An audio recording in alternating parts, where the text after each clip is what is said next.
Hey everybody, Doug A798 here, back for another review, and this time I'm reviewing the live action adaptation Fist of the North Star, which was released in 1995 to mixed reviews, according to Wikipedia.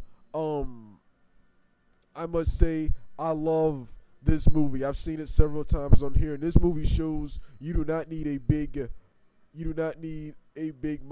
budget to have a really awesome movie. You just need a good script, decent actors, a decent budget, and you'll have a awesome movie. Fist of the North Star is one of the best action movies I've seen. It's not Oscar worthy material, but for what it was, I thought it was pretty damn awesome as what it was, an adaptation of Fist of the North Star. This movie adapts the very first arc of the Fist of the North Star Hokuto no Ken manga, which features Kenshiro searching for his lover Julia, who was kidnapped and taken from him by his former friend and rival Shin, who practices a rival art called Nato Senken. Plot of this movie is just like the series. In the near future, the world was nearly destroyed and it entered a new post-apocalyptic age where the strong praise over the weak. Kenshiro, the main protagonist, is the inheritor of a violent sacred art called Hokuto Senken. He uses this art to protect innocent people from various biker gangs and groups. He is on a mission to avenge the death of his master Ryakin and find his lover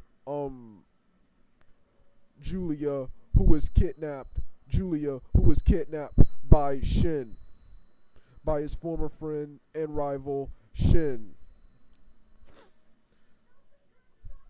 This movie took several liberties with the source material, which I'm going to talk about first.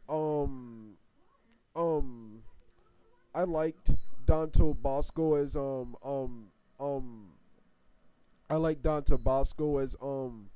Bat, but I felt they could have designed him better in this movie, and I also I also didn't like how they killed him off. Next one is Lynn.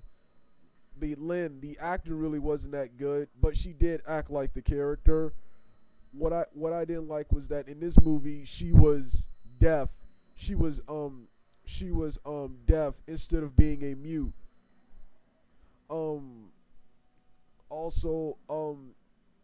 Also I didn't like how they took an original character. The original character they created for the film for actor Chris Penn's character was awesome, but I did not like how they took a name from the manga, created an original character, and gave him the name Jackal. They pretty much fused the characters Joggy and Jackal together to create an original character. That I didn't like, even though the original character in this film was awesome, which I'm about to talk about in a minute.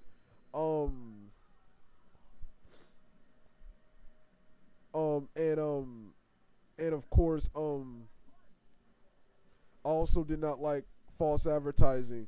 On Wikipedia, it says Ryle appears in this film. An actor I think named Kevin Arquette is given the credit as Ryle appearing, but Ryle is nowhere to be seen in this movie. So I just thought that was false advertising right there.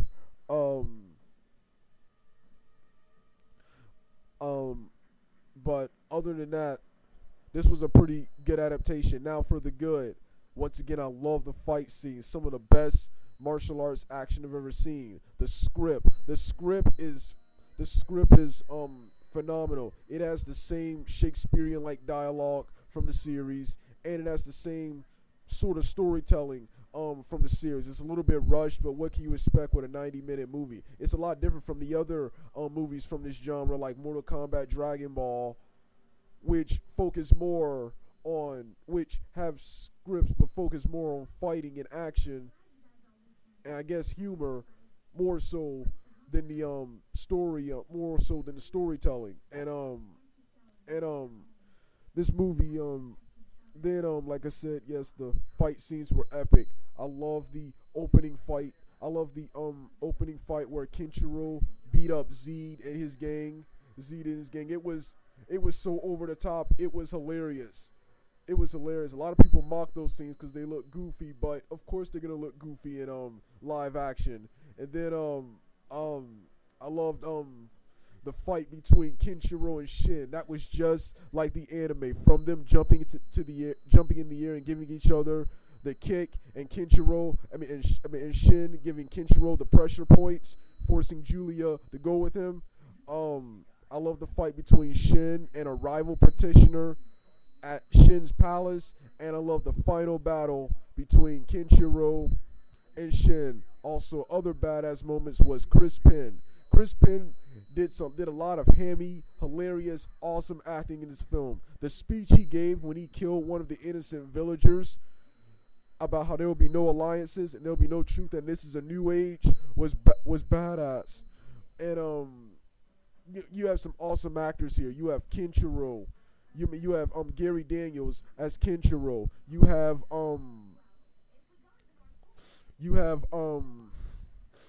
Kotas Mandylor as Shin, the MVP of actors in this film. Chris Penn as Jaggle. Niels Allen, in my opinion, an underrated B-movie actor as Zed. Big Van Vader has the professional wrestler Big Van Vader has a major role as a character created from the film called Goliath. And there's also lots of other cool other actors and B-movie actors in this movie. The costume design, the set designs for having a low budget were pretty damn good, and music, everything was phenomenal. The only thing I hate was that while you have awesome actors in this film, the acting wasn't the best, especially from the main actor Gary Daniels. I love him because he fits the part and personality of Kenshiro, but he really wasn't that good of an actor. But one thing I like about that is that since he's not that good of an actor, they make up for it by having a great actor in the film, and that's Kostas Mandylor. And yeah, and it sucks that this film was just a B movie. It wasn't meant to. It was a one-time deal. It wasn't really meant to be anything. It would have been cool to make 2 more films with Joggy and Kenshiro's older brother Ryle, and maybe if that did good, a sequel with Fist of the North Star 2 with Kenshiro, with Bat and Lin all grown up, and Kenshiro fighting the Ashura and fighting characters like Falco, Ron or Han, whatever your preference, Hio, and the last major antagonist of Fist of the North Star, Kyle. But yeah. Well, that was my review of Fist of the North Star. Doug 8798 out. Love this movie.